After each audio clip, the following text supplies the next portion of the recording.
Moins de 20 minutes, on a fait évidemment entre Kassa et Fotoba. On y arrive dans un instant, on va essayer de découvrir un petit peu aussi la spécialité d'ici, hein, si on peut se me dire ainsi. Est-ce que c'est pareil? On va voir tout ça dans un instant. Et si c'était ça le bonheur à la fin du compte, toujours en quête de bonheur, toujours à la recherche du bonheur, nous allons essayer de découvrir aussi cette île.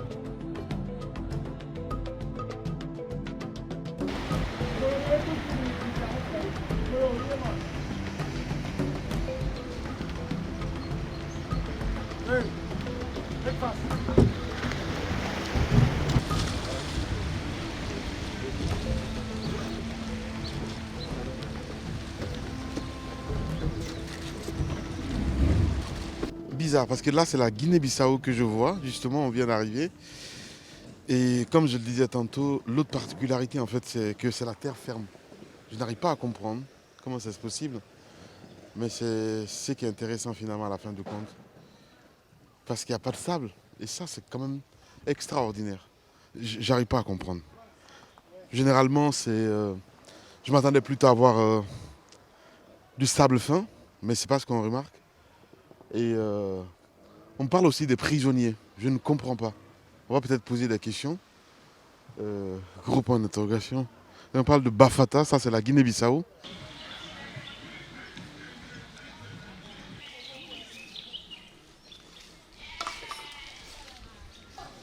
Parce que quand on parle de Fotoba, on dit souvent c'est les insulaires, s'il y a des Williams, il y a euh, des Matos, des Morgan. Les Reds, Ouais. les Macaulay, Ouais. les Hervé, Ok. les Richard, Ouais. les Cole et même les Kennedy des États-Unis qui sont là. Ok.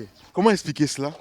Ouais, Parce que, oui, comment expliquer en fait cet état de fait, cette particularité de notre famille, parce que on n'est pas habitué forcément à ça en Guinée. On parle des Bangoura, des Silla, des Keïta, enfin, des Condé, c'est comme tu veux. Mais Williams, Reds, comme tu le dis, c'est assez singulier. Bien sûr, c'est comme mon cas. Moi, c'est Willy Alexandre Williams. Oui. Donc, je suis issu d'une famille anglaise. D'accord. Mais malheureusement, c'est nos aînés, c'est nos grands-parents qui sont venus vers la côte. Donc, ils sont aussi s'installer. Ouais. Donc, ils n'ont jamais fait maintenant le recours. Ouais. Donc, il y a aussi les Krama, il y a les Morgan. Ok. Donc, les Williams, par exemple, nous avons une origine anglaise. Ok. C'est comme les Morgan aussi, les Morgan, les Macaulay, les Buri. Eux, ils viennent de la Sierra Leone. D'accord. Donc, les Morgan, les Buri, les Macaulay, les Wright, Ouais. les Mali, tous aussi viennent aussi du Nigeria. Ok. Il y a les Buri aussi, les Mali, les Thompson, les Richard aussi qui viennent de la Sierra Leone. L'île Fotoba couvre 9 km Ok. et 400 habitants sur l'île Fotoba, dont deux religions. Deux religions. Deux religions, des religions musulmanes et des religions chrétiennes. Ok. Mais il y a 75% qui sont chrétiens. Donc la religion la plus dominante sur l'île Fotoba, c'est la religion chrétienne. Mais chez nous, ici, nous vivons en communauté pour ne pas savoir qui est riche, qui est pauvre. Ok. Quand, par exemple, il y a une inquiétude chez les musulmans, les chrétiens viennent toujours assister. À l'international.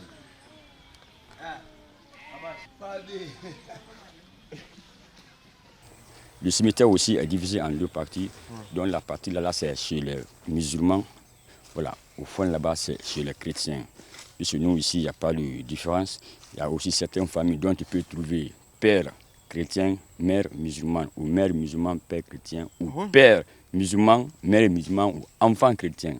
Puis il y a certains aussi qui rentrent dans la religion de leur homo. Ok. Là, c'était depuis lors jusqu'à maintenant.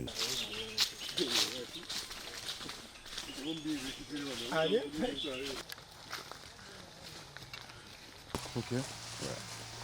Puisque nous avons des terres ici, puisque ici, chaque famille a son propre terrain.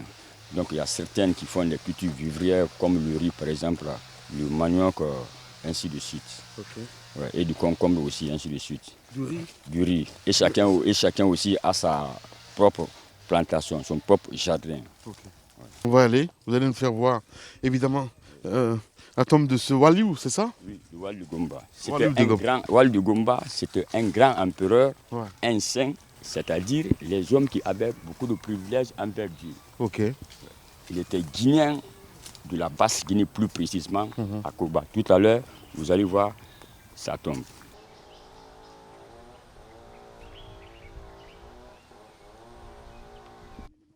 Donc c'est au Gabon qu'on l'a pris lorsqu'il a fini ses peines de prison pour venir compléter le reste de ses peines dans le grand pénitencier de l'île Fotoba. Ok.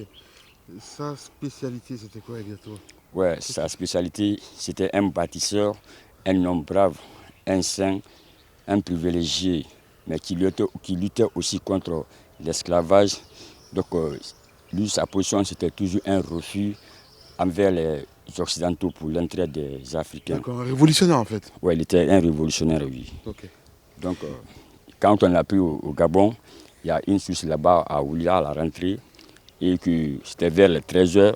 Quand la prière de 14h s'est approchée, il n'avait pas l'eau pour faire ses ablutions. Donc, automatiquement, il a demandé le bon Dieu pour donner de l'eau pour qu'il fasse ses ablutions. Donc, quand Dieu lui a donné de l'eau, il a fait ses ablutions, il a prié, il a demandé le bon Dieu pour que cette partie-là, que cette source-là ne s'éteigne jamais. Donc, de lors jusqu'à nos jours, c'est cette eau que toute la population s'approvisionne, que les mamans buvent, prennent de l'eau, nous l'avons pour la lessive aussi. À la fin, on va dire ici, c'était ça le bonheur. Oui, à la fin, pour nous, c'est ça le bonheur. Puisque depuis lors, la tombe là, ça nous aide beaucoup. Et chaque 10 décembre, ses parents aussi viennent pour la festivité de sa mort. On me dit qu'ils ont mis une sentinelle là-bas pour surveiller si Oui. le Waliou était mort. Oui, et bon, comme on l'a enterré, donc, pour ceux qui l'ont enterré, pour eux, il allait encore se réveiller. Ouais. Donc c'est pourquoi, par rapport à ça, on a mis les sentinelles pour le surveiller Ok. à côté. C'est ce que vous avez vu à côté. Le site est là-bas pour le surveiller et chaque fois que les sentinelles venaient, c'est-à-dire ils s'échangeaient quoi, tour de rôle, ils venaient pour surveiller. Et ça c'est qu'on a su que c'est fini, il est parti, il ne va plus revenir. Ouais.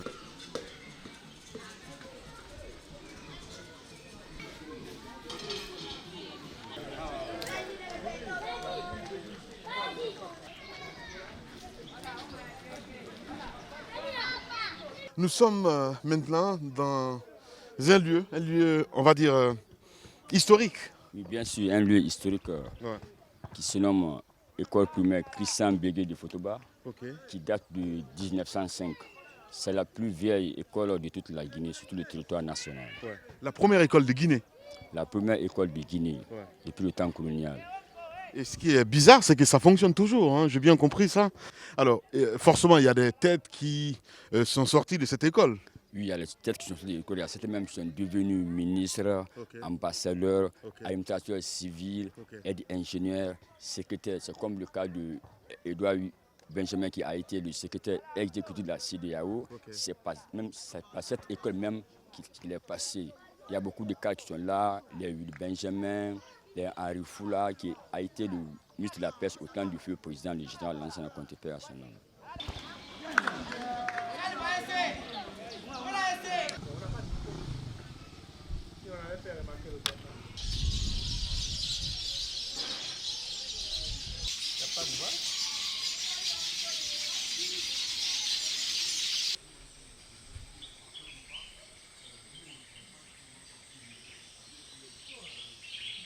Derrière nous, vous voyez une église.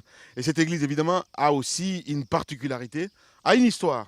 Oui, nous sommes à l'église Saint-Jean de Divin de Fotoba, de la diocèse anglicane de Guinée, qui date de 1870.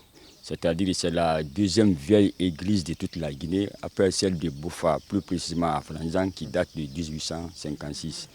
C'est une communauté anglicane qui a beaucoup de fidèles. Nous passons des messes du matin, du midi et du soir. Normalement, à chaque dimanche, c'est les grandes messes. À 9h30, la première sonne cloche et à 10h pile, la messe commence et la messe se termine à 12h15 d'habitude. Nous avons aussi deux prêtres, un prêtre titulaire qui se nomme Père James Gabriel Wright et le prêtre assistant aussi qui est aussi un instituteur sur l'école primaire de Urbain à 4 kg, M. Souma Thomas.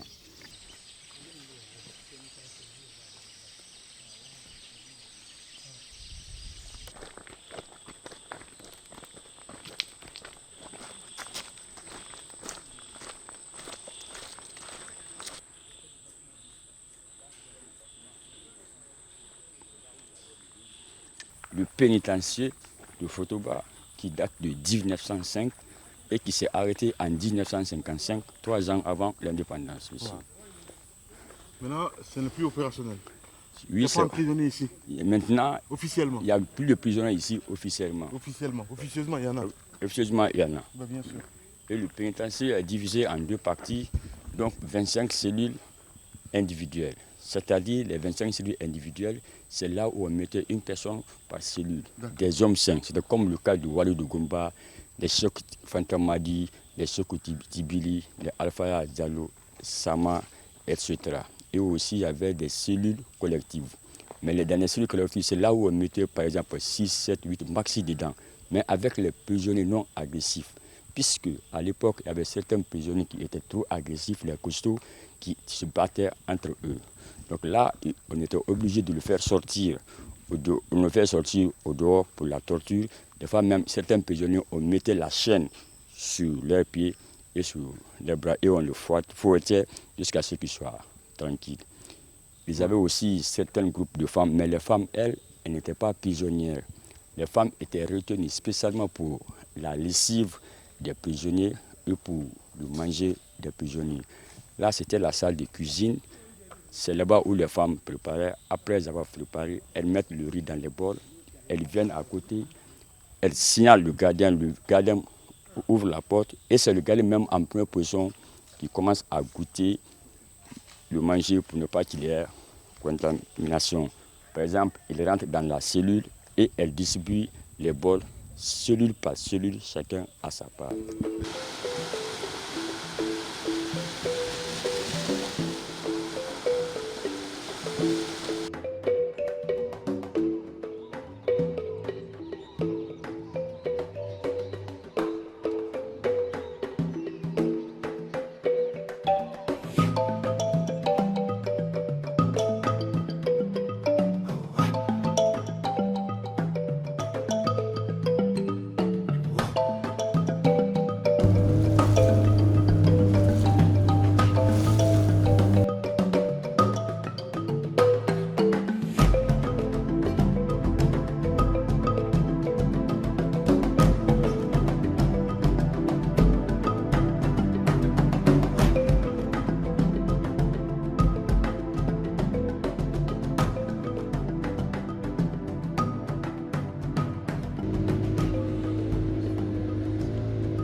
L'endroit où vous voyez de l'autre côté, c'est une petite île.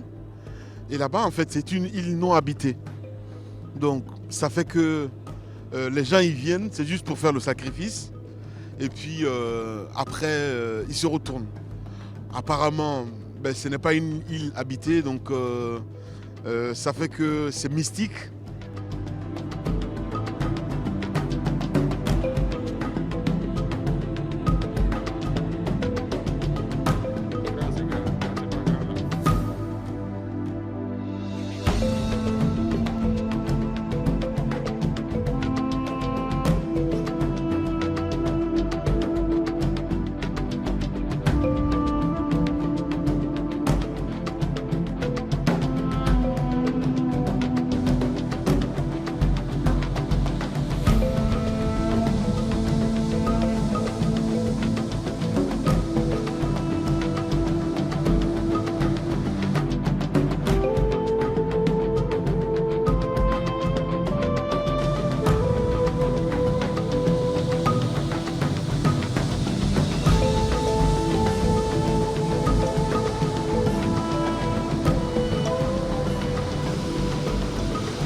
En fait, sur les îles de Los, ce lieu-là, c'était un lieu paradisiaque pour moi. Je le disais tantôt dans le bateau tout à l'heure.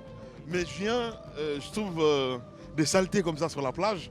Je me dis, c'est juste pas normal parce qu'on est venu ici il y a 2-3 ans pour tourner l'émission.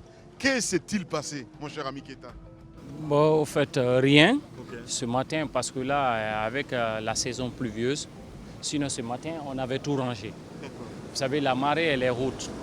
C'est ce qui nous fait. Sinon, c'est notre travail. Ça, c'est le quotidien. Avec clients ou sans clients, on le fait tous les jours. Et là, la marée, la mer, elle ne fait que déverser. Okay. Sinon, le matin, vous avez vu, il y a un tas qui est regroupé juste sous l'arbre là. Ouais. Mais la mer ne fait que remonter. Ok. Mais comment comprendre ça?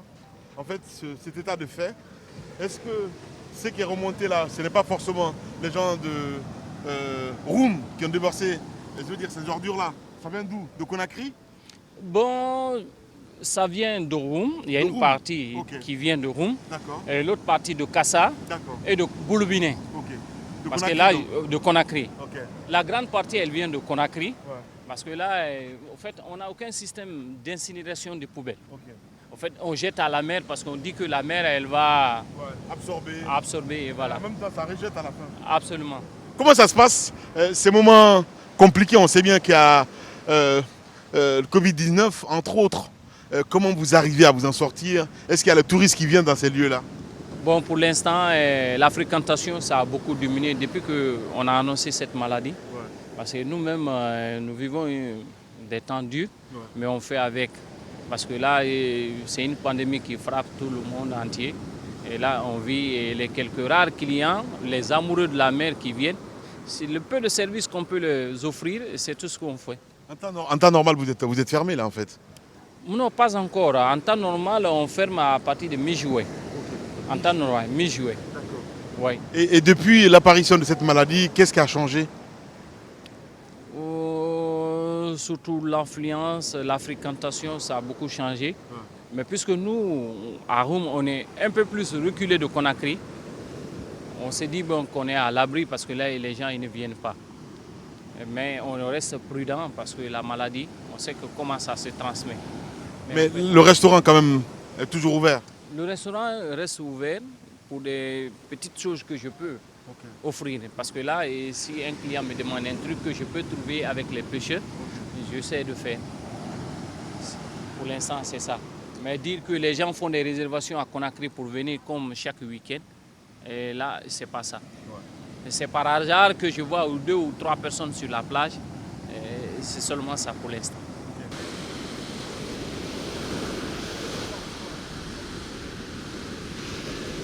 Ça coûterait combien à ceux qui nous regardent à travers le monde? Parce que c'est un lieu paradisiaque. Je vous le dis, hein, sincèrement parlant. Ça fait 2 jours on est là. De Kassa, on est à Roum maintenant. Moi, c'est le cœur qui parle, en fait, sincèrement parlant. Évidemment, Kassa, c'est magnifique, c'est agréable. Mais ici, un week-end, c'est combien? Non, pas le week-end, la nuitée pour la chambre. Okay. Et pour 2 personnes, c'est 800 000 avec le petit déjeuner y compris.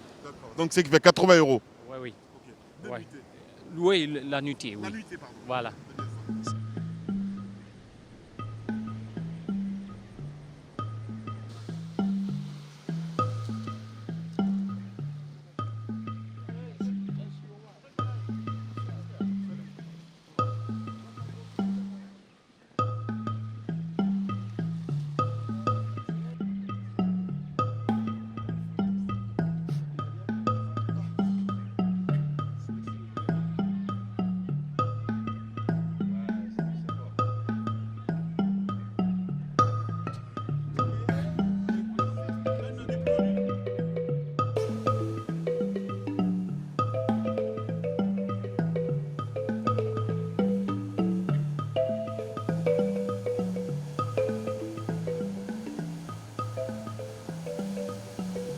Maintenant, évidemment, dans ce documentaire, le sous-préfet bouillant, on va le dire comme ça. Comment je peux vous présenter, monsieur le sous-préfet? Un sous-préfet débrouillard. Débrouillard. Absolument. Comment ça, débrouillard? Qui essaie de faire le maximum avec le peu. Avec le peu? Ouais. C'est trop dire ça. J'ai un budget de fonctionnement de 400 000 par an pour l'exercice 2019 et j'ai 170 000 francs de prime de responsabilité. Je n'ai pas de salaire depuis 15 mois et je travaille. Ça, c'est être patriote, si on peut se permettre de dire ainsi. Oui, je le fais parce que mon père et ma mère n'ont pas payé mes études. Pendant la révolution des fournitures scolaires jusqu'au coût pédagogique, tout a été payé par l'État. Je reste redevable de cela à la Guinée. Donc, aussi un sacrifice ne sera de trop pour moi, pour la Guinée. C'est pourquoi je le fais. Dans mon programme, déjà, le candidat pour ma vision pour Kaloum, les îles de l'Os représentaient un point important pour moi. Contrairement à ce que les gens pensent, la sous-préfecture de Kassa en matière de cadastre est la deuxième après la Toma dans la ville de Conakry. Kassa est plus grand que les autres communes. Et ce qu'il faut retenir, quelque part, ça, un peu le résumé de la Guinée. Nous sommes la basse-côte, parce que nous sommes déjà le littoral, donc on est basse-côtois. Quand vous venez de Kaloum pour Kassa, vous voyez des montagnes, donc nous sommes aussi la région montagneuse qui est le Fouta. Là où nous sommes ici, c'est la partie qui représente la savane. Regardez, tout est plat, même le climat. Et quand vous allez sur l'île de Fotoba, vous vous sentez en forêt. Oui, donc c'est le résumé de la Guinée, c'est la synthèse de la Guinée. Au-delà, Kassa a une dimension sous-régionale. Parce que toutes les communautés de pêche importantes de la sous-région sont représentées ici. Il y a des Ghanéens, il y a des Léonais, il y a des Sénégalais. Tenez-vous bien, aujourd'hui, il y a plus de prénoms Kofi que Mamadou à Kassa. Ça rappelle un petit peu cet amour que vous pouvez avoir pour cette sous-préfecture aujourd'hui. En même temps, des défis à relever. Venir dans un endroit où les gens sont habitués, je veux dire changer ou casser le rythme, c'est assez complexe, c'est pas facile. J'ai rencontré beaucoup de personnes qui disaient oui c'est bien, mais c'était mieux avant. J'ai l'impression qu'on a un sous-préfet qui n'est pas accepté par la population. Oh non, j'ai dit 10 secteurs, 9 Maklam. Il y a un secteur qui est hostile. Je ne dirais pas hostile, qui avait des privilèges, qui sont en train de perdre. C'est normal, c'est humain. L'État a été longtemps absent. Mais partout où je suis passé, moi, on me dit non, mais c'était mieux avant. C'était mieux avant parce que les étrangers sont partis, on n'arrive pas à comprendre pourquoi le sous-préfet ne facilite pas la tâche. Les étrangers dont on parle, c'est les Ghanéens. Je peux vous donner l'adresse et le contact de leur responsable qui va parler. Ici, les étrangers, c'est les Ghanéens, les Léonais et les Sénégalais. À l'entame de ma mission ici, ça a chauffé entre les Ghanéens et moi. C'est une affaire qui est allée jusqu'à la présidence, qui a été gérée par voie diplomatique parce que le consul est venu ici pour dire qu'ils doivent respecter les réglementations en Guinée. Tenez-vous bien, ces gens-là étaient là. Ils ne respectaient rien. Et ceux qui disent aujourd'hui que les étrangers sont partis, le peu qui doivent venir à la communauté, atterrissaient dans leur poche. Ok. Donc on se partageait un petit peu les taxes. Se partageait les taxes. Les Ghanéens étaient en terrain conquis. C'est ce lobby que je suis venu casser. Ça ne peut pas faire plaisir. C'est pas fait plaisir. Mais qu'est-ce qui a été fait de ces taxes-là? Parce que quand je rencontre cette dame-là, dire ok, nous ne sommes pas contre que les taxes soient données à la sous-préfecture. Elles ne sont même pas payées. Non, mais c'est ce que je dis justement. C'est qu'elles m'ont dit, je remonte les infos. Elles ne sont même pas payées. Ah bon? Aujourd'hui. Elles ne sont pas payées les taxes? Non, elles sont. J'ai demandé à ce que. Ça, c'est depuis qu'ils sont partis que les taxes ne sont plus payées. Il y a pas plus. Vous nous avez dit tout à l'heure que. Il n'y a pas plus de 5. Ils mettaient ça dans leur poche. Il n'y a pas plus de 5 Ghanéens qui sont partis. Vous savez, la communauté. Ça râle à ce point. Mais je vous dis que ça râle parce que, vous savez, c'est plus facile de faire du sensationnel que de faire ce qui est clair. Vous allez voir au Carrefour. En matière de taxes, ces gens-là payaient combien? Quand vous dites qu'ils se partageaient. Quand je suis arrivé, j'ai mis la barre haut. Parce que j'ai demandé 100 000 par. Ils payaient 100 ou 150 000 par an pour toute leur activité ici. J'ai dit par an. J'ai fait d'abord le recensement des étables qu'on appelle Banda, que vous pouvez filmer. Et j'ai dit, ce n'est pas normal. Qu'est-ce que vous apportez à la communauté? Vous salissez le port, vous salissez tout, 150 000 par an, et ça va dans les poches des individus. Je dis, je crée une taxe de salissure. On a commencé à 150 000, c'est arrivé jusqu'à 50 000. Chaque fois que je convoque les Ghanéens, ce sont les femmes qui vous ont parlé là, qui venaient se présenter. Ils disent, mais vous n'êtes pas Ghanéens, même si ils vous ont épousé. Parmi elles, il y a beaucoup d'épouses. D'accord. De Ghanéens. Donc, conflit de compétences. D'intérêt. D'intérêt, oui, c'est ça. D'intérêt, oui. Conflit d'intérêt. Ouais, c'est ça. Conflit d'intérêt. Et comment vous faites avec tout ça? Parce que force est de reconnaître qu'il y a, en tout cas, je ne vais pas dire un semblant de modernité, mais ce que je vois là, c'est juste incroyable. Moi, c'est ma première fois de venir sur l'île. Je me dis quelque part, si on vous a donné cette possibilité il y a 5 ans, peut-être, vous allez encore faire des miracles. Comment vous faites? D'où prenez-vous cet argent-là pour faire ça? Je suis moniteur en esprit d'entreprise d'abord, Ok. de profession. Sauf que on a affaire au sous-préfet, Oui. pas à un chef d'entreprise. Oui, D'où je, vous prenez je- cet je argent? gère Ouais. à l'image d'une entreprise. Oui. Et je suis moniteur en chef en esprit d'entreprise, c'est-à-dire que je peux Vous avez transformer. des subventions ou pas de Je n'ai subventions? aucune. Je vous dis que pour l'exercice 2019, Ouais. j'ai bénéficié d'une allocation budgétaire de 400 000. 400 000. Avec 400 000, on peut faire tout ça? Non, on ne peut pas le faire, je vais vous Justement, expliquer. Oui. Lamine Guirassi Oui. et le groupe Adafo, Oui. en quittant ici aujourd'hui, je vais faire une sollicitation en ciment. Ok.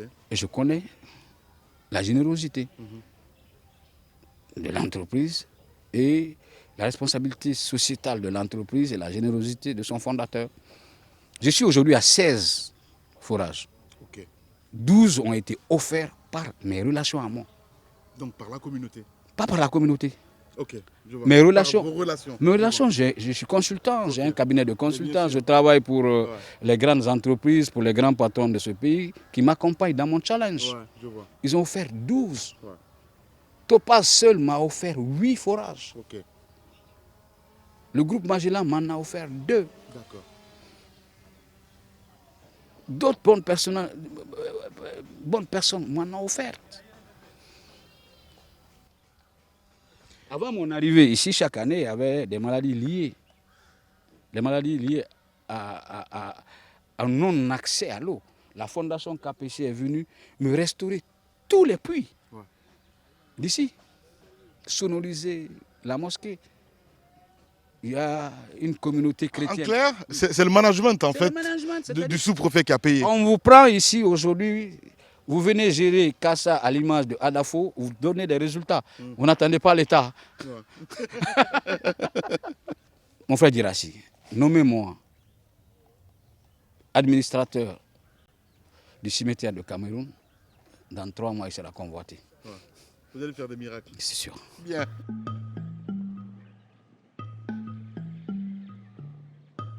Quoi le bonheur pour vous? Comment décrivez-vous le bonheur si vous partez de la personne que vous êtes au leader que vous êtes aujourd'hui? Comment pouvez-vous définir le bonheur en quelques mots? Je définis le bonheur comme la chose la mieux partagée pour le mieux-être de tous. C'est quoi? Qu'est-ce qui représente le bonheur pour vous? L'amour de l'autre. Quand vous avez l'amour, tout le reste suit. Même dans un foyer, quand Adafo avance parce qu'on sent une complicité entre le personnel et les fondateurs. Partout où il y a l'amour, le bonheur suit.